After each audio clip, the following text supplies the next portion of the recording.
ठीक है बच्चों, अब आ जाओ थर्ड पॉइंट में। थर्ड पॉइंट में क्या बोल रहा है कि हमारे पास एक सेट ए है। सेट ए क्या है हमारे पास 1 2 3। बी सेट क्या दे रखा है 2 3 5 7। एक हमने रिलेशन ले लिया 2 3 3 5 5 7। रिलेशन का क्या रूल है वो नहीं बताया, बट डायरेक्ट हमने क्या किया, एक ए क्रॉस बी का एक हमने सबसेट बना लिया। तो ये देख लो ना, ये क्रॉस बी का सबसेट है ना, ए क्रॉस बी निकालो, उसमें देख लो ये 3 एलिमेंट्स आ जाएंगे, ये 3 एलिमेंट्स मिल जाएंगे ना ए क्रॉस बी में। तो ये जो आर है ना, ये ए क्रॉस बी का सबसेट हो गया, तो एक रिलेशन हो गया। तो ये एक हमारा रिलेशन है। ठीक है, सॉरी ये रिलेशन नहीं है। क्यों नहीं है? Because R is not the subset.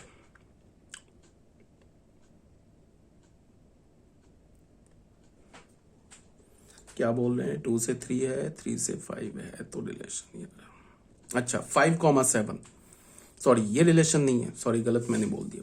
ये 5,7 जो है ना एलिमेंट, ये तो ए क्रॉस बी का एलिमेंट नहीं है ना। जब तुम ए क्रॉस बी लिखोगे तो उसमें तो 5,7 नहीं आएगा। ठीक है, तो R is not the subset of A cross B. R हमारा क्या ए क्रॉस बी का सबसेट नहीं है, तो R is not a relation from A to B. मैंने क्या बोला कि अगर आर ए से बी के बीच में रिलेशन होगा तो आर क्या होगा, ए क्रॉस बी का सबसेट होगा। अगर आर बी से ए के बीच में रिलेशन होगा तो आर जो होगा वो बी क्रॉस ए का सबसेट होगा। तो यहां पे देखो 5,7 तो ए क्रॉस बी में नहीं आएगा, इसका मतलब ये जो आर है वो ए क्रॉस बी का सबसेट नहीं है, तो ये रिलेशन नहीं है। ठीक है, ये हो गया हमारा पेज नंबर 14। पेज नंबर 15 में क्या बोल रहा है कि if R is a relation from A to B, अगर आर हमारा एक रिलेशन है ए से बी में, एंड ए कॉमा बी, ठीक है, नॉट एलिमेंट ऑफ आर। ये बस ऐसे ही बोल रहा है, आर इज अ रिलेशन, हमारे पास आर एक रिलेशन ए से बी में, अगर ए कॉमा बी रिलेशन का एलिमेंट नहीं है, तो इसका क्या मतलब होगा, इसको हम ऐसे भी लिखते हैं, A comma B not element of R. इसको हम ऐसे भी लिखते हैं, ए आर को ऐसे करके क्रॉस कर दिया, A is not related to B. अगर मैंने ऐसे बोल दिया A comma B is not related to R, मतलब A comma B not element of R, इसको हम ऐसे बोलेंगे A is not related to B. इसको रीड कैसे करेंगे, read as A is not related to B under R. ठीक है, ये तो बस एक सिंबल था, सिंबल का क्या मीनिंग है वो बता दिया। अब बच्चों आ जाओ domain and range of a relation. ठीक है, डोमेन क्या होता है, रेंज क्या होता है, बहुत सिंपल सी बात है। अगर मैं बोलूं डोमेन ऑफ ए रिलेशन, एक हमने रिलेशन लिया ए से बी, एक रिलेशन है सेट ए से सेट बी में, तो रिलेशन क्या होगा, सबसेट होगा ए क्रॉस बी का। तो डोमेन क्या बोलेंगे, द सेट ऑफ ऑल ए, उन सारे स्मॉल ए का सेट बनाओ जो कि पहले सेट से आएगा, कैपिटल ए सेट से आएगा, such that A B belongs to R for some b belongs to B. इसका क्या मतलब है कि जो किसी भी रिलेशन का जो डोमेन होगा ना, वो जो डोमेन होगा वो उस रिलेशन में जितने भी ऑर्डर्ड पेयर आएंगे ना, उन सारे ऑर्डर्ड पेयर का जो पहला पहला एलिमेंट होगा वो सेट ए का, सॉरी रिलेशन आर का डोमेन हो जाएगा। समझ रहे हो बात को? जैसे हमने क्या बोला कि डोमेन ऑफ आर को क्या बोला, the set of all small A belongs to capital A. तो अगर जो पहला पहला एलिमेंट बोलेंगे तो वो पहला पहला एलिमेंट कहां से आएगा, पहले सेट ही से तो आएगा। ठीक है, the set of all small A belongs to capital A such that A B क्या हमारा रिलेशन का एलिमेंट है फॉर सम बी। बी क्या होगा, स्मॉल बी क्या होगा, कैपिटल बी का एलिमेंट होगा। तो डोमेन आर क्या हो जाएगा, set of first components of all ordered pair which belongs to R. ठीक है, सारे ऑर्डर्ड पेयर के पहले पहले एलिमेंट का सेट बना लो तो वो डोमेन हो जाएगा। ठीक है, तो मान लो एक सेट हमने ये लिया, एक सेट बी लिया, एक रिलेशन आर लिया, क्या बोला, ए स्मॉल ए बी से तभी रिलेटेड होगा जब ए बी से छोटा होगा। रिलेशन हमने कहां से कहां डिफाइन किया, सेट ए से बी में डिफाइन किया, तो रिलेशन क्या हो जाएगा, देख लो रिलेशन हो जाएगा। 1 3 से स्मॉल है तो 1 3 आ गया रिलेशन में, 1 6 से स्मॉल है तो 1 6 भी आ गया, फिर 1 2 भी 3 से स्मॉल है तो 2 3 भी आ गया, फिर 2 6 से तो 2 6 भी आ गया, 3 3 से स्मॉल नहीं है तो नहीं आया, फिर 3 6 से स्मॉल है तो आ गया, फिर 7 3 से तो स्मॉल नहीं है वो भी नहीं आया, 7 6 से स्मॉल नहीं है तो वो भी नहीं आया। तो ये रिलेशन हो गया। अब ये रिलेशन हो गया तो इसका डोमेन कैसे लिखेंगे, हर एक ऑर्डर्ड पेयर के पास जाओ और उसका पहला एलिमेंट उठा के एक सेट बना दो, तो ये डोमेन आ गया। ठीक है, रेंज के लिए क्या बोल रहा है, रेंज के लिए क्या होगा कि हर एक ऑर्डर्ड पेयर के पास जाओ, दूसरा एलिमेंट उठा के सेट बना दो, तो वो इसका रेंज आ जाएगा। अगर हमने रिलेशन लिया ए टू बी, तो रेंज आर का क्या होगा, the set of all B belongs to capital B such that A B belongs to R. A B क्या होगा, हमारा रिलेशन का एलिमेंट होगा for some A belongs to A. उन सारे स्मॉल बी का सेट बनाओ जो कैपिटल बी सेट का एलिमेंट होगा। ए बी क्या होगा, ऑर्डर्ड पेयर रिलेशन का एलिमेंट होगा फॉर सम ए। ये जो ए होगा वो किसका एलिमेंट होगा, ए का। तो रेंज क्या हो जाएगा, set of the second component of all ordered pairs which belongs to R. जितने भी रिलेशन है ना, रिलेशन में जितने भी ऑर्डर्ड पेयर आए ना, उन सारे ऑर्डर्ड पेयर के सेकंड एलिमेंट को उठा लो, उसका एक सेट बना लो, तो वो रेंज आ जाएगा। ठीक है, तो रेंज जो आएगा ना वो किस सेट से आएगा, वो बी सेट से आएगा। जो डोमेन है वो किस सेट से आएगा, ए सेट से आएगा। ठीक है, तो यहाँ पे बिल्कुल ऑब्वियस सी बात है कि जो रेंज होगा ना, रेंज वो जो सेकंड सेट है ना बी, उसका सबसेट होगा, और जो डोमेन होगा ना वो जो पहला सेट ए है ना उसका सबसेट होगा। बिकॉज जो डोमेन कहां से आएगा, पहले सेट से आएगा, रेंज कहां आएगा, दूसरे सेट से आएगा। ठीक है, तो यहां भी यही बात को बोला जा रहा है। ए हमारे पास सेट क्या दे रखा है, 2 3 5, बी सेट क्या दे रखा है, 4 7 10 8। तो रिलेशन क्या हमारा ए टू बी है, तो उसको हम क्या बोलेंगे, ए से बी के बीच में रिलेशन है। अब ये रिलेशन को हम ऐसे भी लिखते हैं, ए बी से रिलेटेड होगा कब, जब ए बी को डिवाइड कर दे। तो देखो ये ए बी को डिवाइड कर रहा है ना, 4 2 से डिविजिबल है, 10 2 से डिविजिबल है, 8 2 से डिविजिबल है, 5 10 से डिविजिबल है, 2 4 से डिविजिबल था तो 2,4 आ गया एलिमेंट। तो ये रिलेशन लिख लिया। रेंज के लिए क्या करेंगे, हर एक ऑर्डर्ड पेयर के पास जाओ, दूसरा एलिमेंट उठाओ, क्या करो, उसका सेट बना लो। ठीक है, तो वो रेंज आ गया। अब आ जाते कोडोमेन। कोडोमेन हमेशा सेकंड सेट को बोलते हैं। अगर मैंने रिलेशन डिफाइन किया ना ए से बी में, तो बी हमेशा कोडोमेन हो जाएगा। सेकंड सेट जो पूरा कंप्लीट सेकंड सेट होगा ना, वो हमारा रिलेशन का एलिमेंट हो जाएगा। ठीक है, तो मैंने क्या बोला, domain is always the subset of first set A and codomain is always the subset of second, sorry codomain नहीं, range is always the subset of second set B. और सेकंड सेट बी को हम क्या बोलते हैं, codomain. तो range is always the subset of codomain.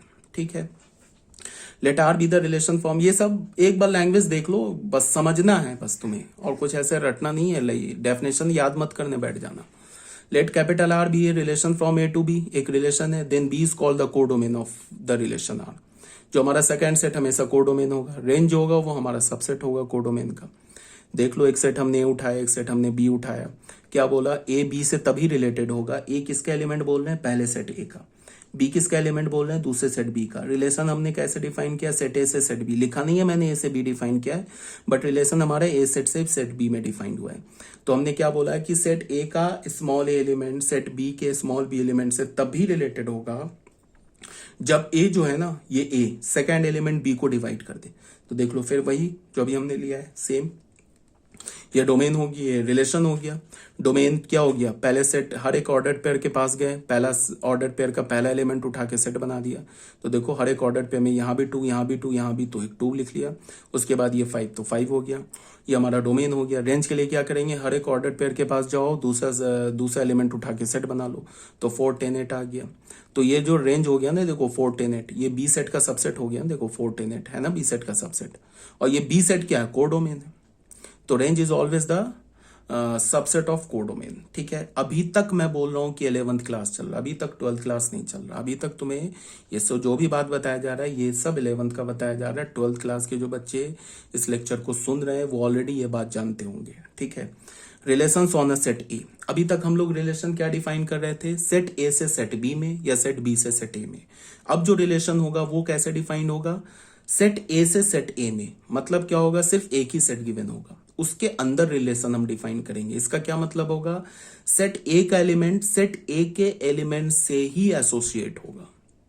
ठीक है, अगर मैं सेट बी से सेट बी में रिलेशन डिफाइन करूं, तो इसका क्या मतलब है, सेट बी का एलिमेंट सेट बी के एलिमेंट से एसोसिएट होगा।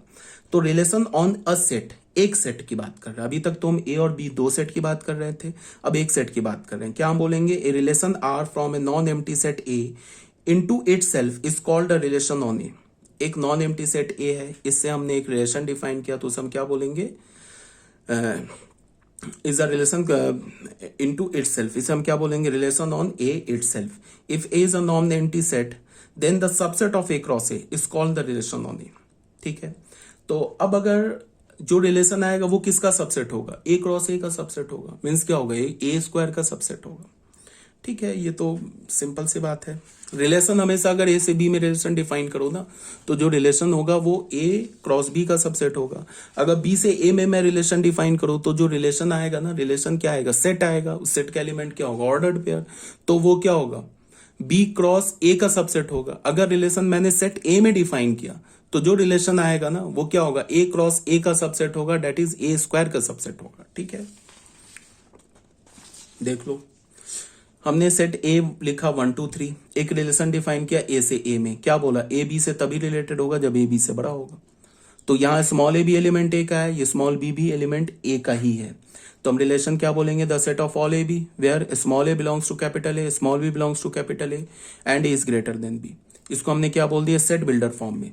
अच्छा, रिलेशन को भी हम कैसे लिखते हैं, एक तो सेट बिल्डर फॉर्म में रिलेशन को लिखते हैं, एक रोस्टर फॉर्म में लिखते हैं। क्यों, बिकॉज रिलेशन भी तो हमारा सेट है ना, सेट ही तो है रिलेशन, तो सेट है तो सेट को मैंने बताया था ना कि सेट बिल्डर फॉर्म में भी लिखते हैं और रोस्टर फॉर्म में भी लिखते हैं, तो रिलेशन को भी हम रोस्टर फॉर्म और सेट बिल्डर फॉर्म में लिख सकते हैं, because relation is nothing but a set. But उसमें क्या है कि रिलेशन के जो एलिमेंट होते हैं ना वो हमेशा ऑर्डर्ड पेयर में होते हैं, बट होते तो सेट ही है ना। तो सेट के दो रिप्रेजेंटेशन बताया था ना, एक सेट बिल्डर फॉर्म और रोस्टर फॉर्म, तो हम लोग रिलेशन को भी सेट बिल्डर फॉर्म और रोस्टर फॉर्म में लिख सकते हैं। यहाँ पे जो ये रिलेशन दे रखा है ना, ये लिखा हुआ है सेट बिल्डर फॉर्म में, इसी रिलेशन को यहाँ पे मैंने किस में, रोस्टर फॉर्म में लिख दिया।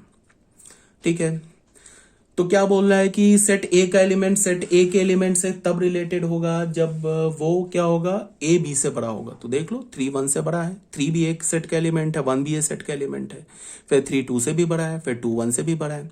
तो ये हमारा रिलेशन किस में लिखा गया, रोस्टर फॉर्म में। तो ये रिलेशन क्या हो गया, ए क्रॉस ए का सबसेट हो गया। क्यों ए क्रॉस ए का सबसेट हो गया, बिकॉज जो रिलेशन है वो सिर्फ सेट ए में डिफाइंड है। ठीक है, तो इसका डोमेन क्या होगा, 3 2, कोडोमेन क्या होगा, कोडोमेन भी सेट ए होगा, रेंज क्या होगा 1 2। तो रेंज जो होता है हमेशा कोडोमेन का सबसेट होता है। यहाँ डोमेन भी ये पहला सेट भी ए है, दूसरा सेट भी ए है, तो कोडोमेन भी सेट ए हो जाएगा। ठीक है, यहां तक कोई डाउट नहीं होना चाहिए। अब इसके बाद स्टार्ट करते हैं रिप्रेजेंटेशन ऑफ ए रिलेशन। ऐसे ये लिखना नहीं चाहिए, बट फिर भी एक बार देख लो, बिकॉज रिलेशन क्या हमारा एक सेट है, सेट है, तो रिलेशन क्या होगा, उसके भी दो फॉर्म होंगे, रोस्टर फॉर्म और set builder form. In this form, relation R is represented by the set of all ordered pair belongs to R. Roster form में क्या करेंगे, हम सारे ऑर्डर्ड पेयर्स को लिखेंगे जो रिलेशन में, अगर मैंने बोला ना कि रिलेशन ए से बी में है, तो ए सेट का एलिमेंट बी सेट के एलिमेंट से एसोसिएट होगा, तो सेट ए का एलिमेंट सेट बी के जिस जिस एलिमेंट से एसोसिएट हो रहा है उसको हम क्या बना लेंगे, ऑर्डर्ड पेयर बना लेंगे। उस ऑर्डर्ड पेयर को अगर हमने सेपरेटली लिख दिया ना, तो वो जो रिलेशन है वो किस में आ गया, रोस्टर फॉर्म में। अगर मैंने सिर्फ रूल बता के छोड़ दिया कि सेट ए का एलिमेंट सेट बी के एलिमेंट से किस रूल से एसोसिएट होगा, तो वो किस में आ गया, वो आ गया सेट बिल्डर फॉर्म में। ठीक है, तो यहाँ पे ए सेट दे रखा है, बी सेट दे रखा है, हमने क्या बोला कि ए बी से तभी रिलेटेड होगा, यहाँ पे दो सेट फिर आ गया। सेट ए का एलिमेंट को हमने क्या बोला, कैपिटल ए सेट के एलिमेंट को स्मॉल ए बोला, कैपिटल बी सेट के एलिमेंट को क्या बोला, स्मॉल बी। तो स्मॉल ए स्मॉल बी से तभी रिलेटेड होगा जब स्मॉल ए का स्क्वायर बी के इक्वल हो। मतलब अगर सेट ए के एलिमेंट का किसी भी स्क्वायर अगर यहाँ बी में मिल गया तो वो दोनों एलिमेंट्स आपस में रिलेटेड हो जाएंगे। तो देखो -1 का स्क्वायर 1 होता है, तो -1 1 से रिलेटेड हो गया। फिर 1 का स्क्वायर भी 1 होता है, तो 1 1 से रिलेटेड हो गया। फिर 2 का स्क्वायर 4 होता है, तो 2 4 से रिलेटेड हो गया। तो ये 3 एलिमेंट्स आ गए ना, 3 एलिमेंट्स को हमने कैसे लिखा, ये रिलेशन लिखा हुआ है, ये जो है ना सेट, ये रिलेशन है, इसको हमने किस में फॉर्म में लिखा, ऑर्डर्ड पेयर में लिखा। ठीक है ना, तो ये क्या हो गया, रोस्टर फॉर्म में हो गया। यहाँ पे मैंने लास्ट में लिखा है, ये शुरू में लिखना चाहिए कि जो रिलेशन है वो सेट ए से सेट बी में है। ठीक है, समझ में आ रही है बात। अब क्या है, set builder form. Set builder form में हम क्या करते हैं, in this form the relation R is represented as, relation को कैसे करते हैं, the set of all A B, small A, अगर हमने रिलेशन ए से बी में लिखा, स्मॉल ए से कैपिटल ए सेट से कैपिटल बी सेट में लिखा, तो हम क्या बोलेंगे, the set of all ordered pair A B such that, इस ऑर्डर्ड पेयर का पहला एलिमेंट पहले सेट से, दूसरा एलिमेंट बी से, और ए और बी जिस रूल से, मतलब सेट कैपिटल सेट ए का एलिमेंट और कैपिटल सेट बी का एलिमेंट जिस रूल से एसोसिएट होगा ना, उस रूल को यहां पे हमें लिखना है। ठीक है, तो ये किस फॉर्म में हो जाएगा, ये आ जाएगा तुम्हें सेट बिल्डर फॉर्म में। फॉर एग्जाम्पल देख लो, ये सेट ए है, ये सेट बी है, तो हमने एक रिलेशन लिया ए से बी में, क्या बोला, ये देखो ये लिखा है सेट बिल्डर फॉर्म में, बोला कि the set of all ordered pair A B such that, A से बी में रिलेशन है, तो ऑर्डर्ड पेयर का पहला एलिमेंट पहले सेट से होगा, ऑर्डर्ड पेयर का दूसरा एलिमेंट दूसरे सेट से होगा, ए माइनस बी -1 होना चाहिए। मतलब ये रूल लिखा ना, पहले ए सेट का एलिमेंट और बी सेट के एलिमेंट का अगर डिफरेंस -1 आ जाए तो ए और बी रिलेशन का एलिमेंट हो जाएगा। तो ये सेट बिल्डर फॉर्म में लिखा, इसको हमने रोस्टर फॉर्म में लिख दिया। देख लो 1 और 2, ये 1 2 से रिलेटेड है, क्यों? बिकॉज 1 माइनस 2 माइनस 1 होता है। फिर 1 बाकी किसी से 4 6 8 से रिलेटेड नहीं है। फिर 3 किससे रिलेटेड है? 4 से, बिकॉज 3 माइनस 4 माइनस 1 होता है। फिर 5 6 से रिलेटेड है, 7 8 से रिलेटेड है। ठीक है, तो ये किस फॉर्म में लिखा हुआ है? ये रोस्टर फॉर्म में लिखा हुआ है। ये सेट बिल्डर फॉर्म में है, और ये किस फॉर्म में लिखा है? रोस्टर फॉर्म में। ये रोस्टर फॉर्म में। ठीक है, तो डोमेन क्या हो गया? हर एक ऑर्डर पेयर के पास जाओ, पहला एलिमेंट उठा के सेट बना लो। रेंज क्या हो गया? हर एक ऑर्डर पेयर के दूसरे एलिमेंट का सेट बना लो। कोर डोमेन हमेशा क्या होता है? Second set. सेकंड सेट क्या है? बी, तो बी हमारा कोर डोमेन हो गया। रेंज देख लो, हमेशा सेकंड सेट का सबसेट होगा, और डोमेन जो होगा हमेशा फर्स्ट सेट का सबसेट होगा। ठीक है, अब आ जाओ बच्चों थर्ड में, बाई एरो डायग्राम। रिलेशन को हम क्या करते हैं? एरो डायग्राम से भी रिप्रेजेंट करते हैं। In this form the relation R is represented by arrow, by drawing arrow from first component to the second component of all ordered pair belongings to R। इसमें क्या है कि अगर कोई बोल रहे हैं ना कि रिलेशन हमारा सेट ए से सेट बी में है, तो हम क्या करेंगे? सेट ए के एलिमेंट सेट बी के जिस एलिमेंट से एसोसिएट होगा ना, तो उसको हम एक एरो से ज्वाइन कर देंगे, तो वो एरो डायग्राम से हो जाएगा। ये सब ऐसा ही बस बात है, सुनते जाओ, इसको देख लो। देखो हमने एक रिलेशन लिया, ठीक है, एक हमने सेट ए लिया, एक सेट बी लिया।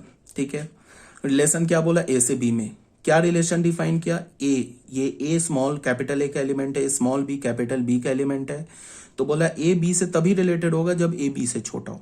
मतलब ए सेट का एलिमेंट बी सेट के एलिमेंट से तभी एसोसिएट होगा जब ए सेट का एलिमेंट बी सेट के एलिमेंट से छोटा हो। तो क्या होगा बताओ? 1 किससे एसोसिएट होगा? 2 से। फिर 1 किससे होगा? 4 से। फिर 2 किससे होगा? 4 से। फिर 3 किससे होगा? किसी से भी नहीं। तो 3 एलिमेंट आ गया, 4 एलिमेंट आ गया। 1 इसको हमने क्या लिख दिया? पहले सेट बिल्डर फॉर्म में लिखा, the set of all A B such that small A belongs to capital A, small B belongs to capital B and A is less than B. ये हमारा सेट बिल्डर फॉर्म में आ गया। इसको हमने roster form में लिख दिया। अब इसका हमने एरो डायग्राम बना दिया। एरो डायग्राम कैसे बनाया? सेट ए बनाया, सेट बी बनाया। 1 किससे रिलेटेड है? 2 से, तो 1 को 2 से ज्वाइन कर दिया एरो से। फिर 1 4 से भी है, और 1 0 से नहीं था, तो 1 को 0 से एरो डायग्राम से ज्वाइन नहीं किया। फिर 2 4 से है, 3 4 से, तो ये हमारा हो गया एरो डायग्राम। ठीक है, ये सब तो बहुत सिंपल सी बात है। अब फोर्थ में आ गए बाई लैटिस। लैटिस मेथड से क्या करेंगे? वही सेम चीज है जो हमने कार्टेशियन प्रोडक्ट में किया था, वही काम करेंगे। कार्टेशियन प्रोडक्ट में क्या कर रहे थे? पूरे क्रॉस बी पे डॉट ले रहे थे। अब यहाँ पे क्या करेंगे? सिर्फ रिलेशन पे डॉट लेंगे। In this form the relation R is represented by drawing dots in the lattice. Lattice किसे बोलते हैं? ऐसे जो वर्टिकल और हॉरिजेंटल जो बन जाता है ना हमारा डायग्राम, उसे हम लैटिस बोलते हैं। By drawing dots in the lattice for all ordered pair which satisfy the given relation R. मतलब कि अभी समझ जाओगे। ए सेट हमारा 1 से लेके 4 तक है, बी सेट भी, अच्छा दोनों सेट को हमने एक ही ले लिया, कोई बात नहीं। एक रिलेशन हमारा क्या है? ए से बी। ठीक है, इसको तुम रिलेशन ए टू ए भी बोल सकते हो, बिकॉज ए और बी सेट क्या, दोनों इक्वल सेट है। तो पहले हमने रिलेशन को सेट बिल्डर फॉर्म में लिखा, फिर मैंने रोस्टर फॉर्म में लिखा। सेट बिल्डर फॉर्म में क्या बोल रहा है कि the set of all A B such that small A belongs to capital A and small B belongs to capital B and small A is divisor of B. मतलब कि जो set A का एलिमेंट अगर set B के element का divisor होगा, तो वो दोनों आपस में अंडर दिस रिलेशन एसोसिएट हो जाएगा। तो इसको देख लो, 1 1 का डिवाइजर है, तो 1 1 आ गया रिलेशन में। 1 1 से का है। फिर 1 जो है 2 का भी डिवाइजर है। 1 होता है, ये 2 होता है ना, 1 से डिविजिबल होता है, तो 1 2 का भी आ गया। 1 तो क्या होगा? 3 का भी डिवाइजर है। 1 4 का भी डिवाइजर है। 1 4 को भी डिवाइड करता है, 1 3 को भी डिवाइड करता है, तो ये आ गया। फिर 2 2 का डिवाइजर है, फिर 2 4 का डिवाइजर है, फिर 3 3 का डिवाइजर है, 4 4 का डिवाइजर है। तो ये आ गया रोस्टर फॉर्म में। ये हमारा सेट बिल्डर फॉर्म में हमने रिलेशन को लिखा। फिर ये हमने लिखा रोस्टर फॉर्म में। अब लिखेंगे किस फॉर्म में? लैटिस मेथड से, मीन्स डायग्राम हम लोग इसका ड्रॉ करेंगे। अच्छा, एरो डायग्राम भी मैंने देखा रखा है। तो सेट ए लिखा, सेट बी लिखा। 1 1 से रिलेटेड था, तो 1 को एरो से ज्वाइन कर दिया। फिर 2 को एरो से ज्वाइन कर, फिर 1 किससे रिलेटेड था? 2 से भी, 3 से भी, 4 से, तो 1 को 1 एरो से ज्वाइन कर दिया। 2 से भी, 3 से भी, 4 से भी।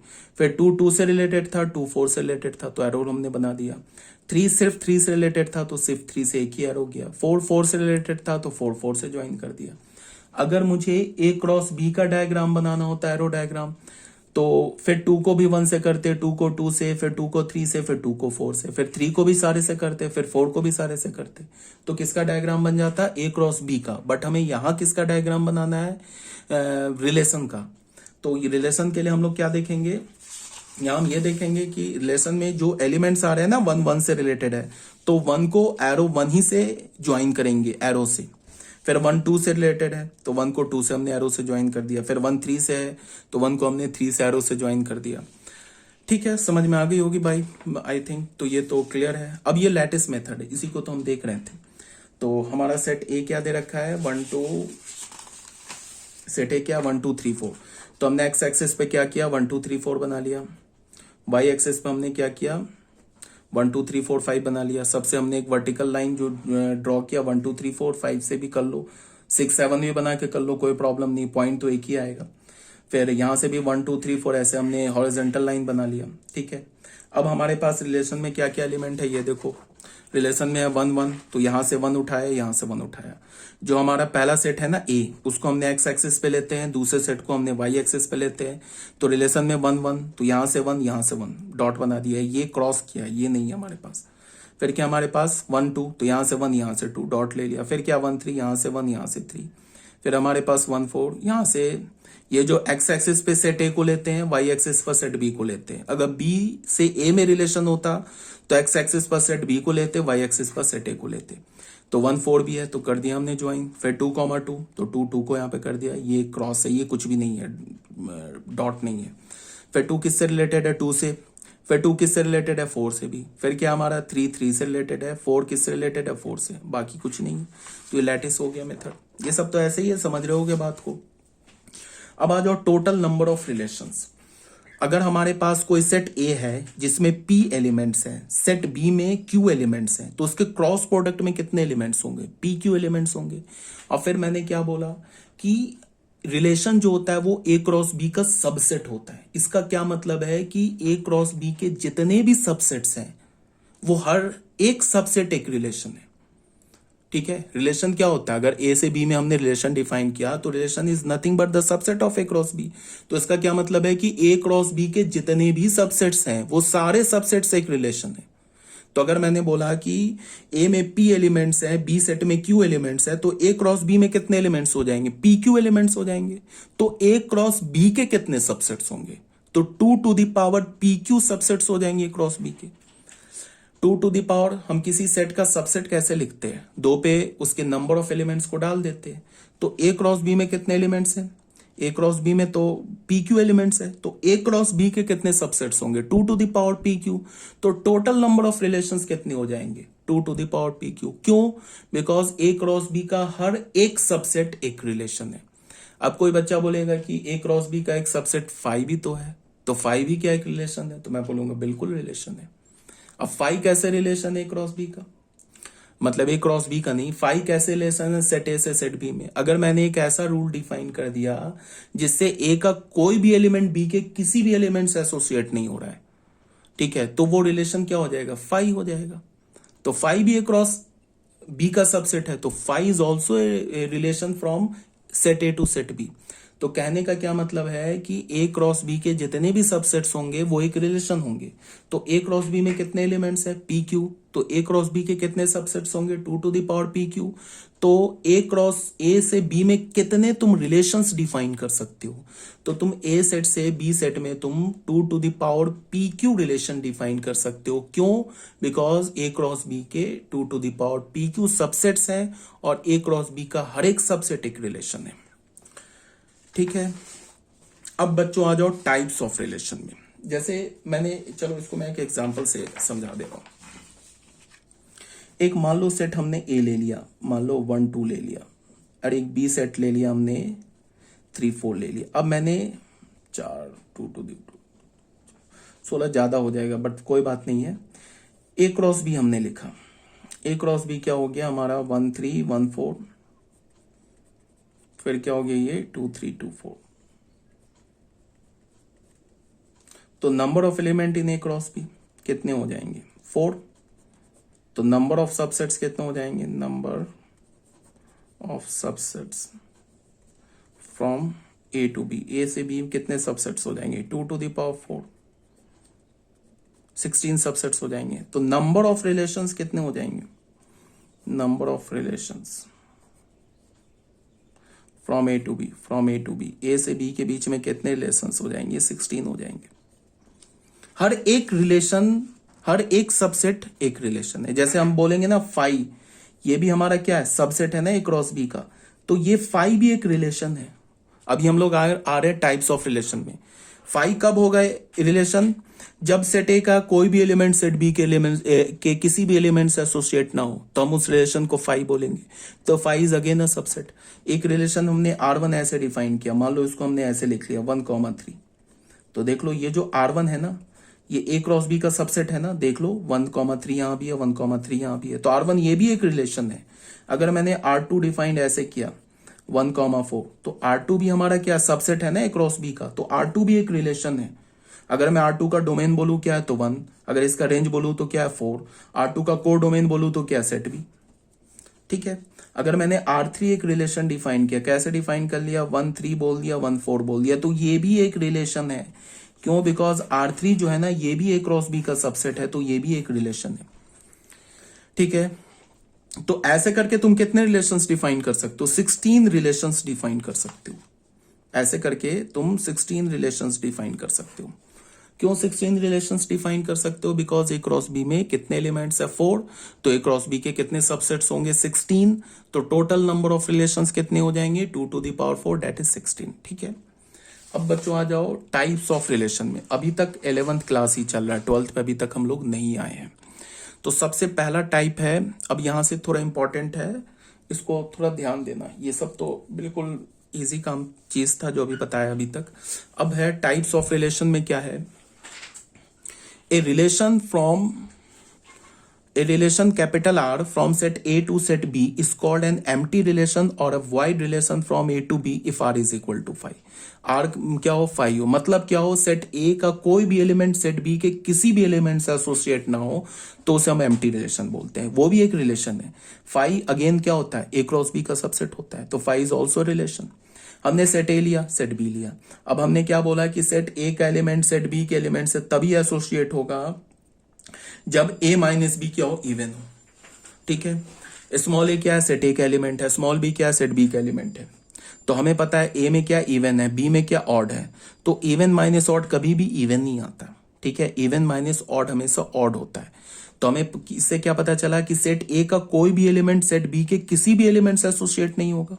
Clearly no element of set A is related to any element of set B, तो जो रिलेशन होगा फाई होगा। फाई क्या हमारा ए क्रॉस बी का सबसेट है। क्यों, because phi is the subset of every set.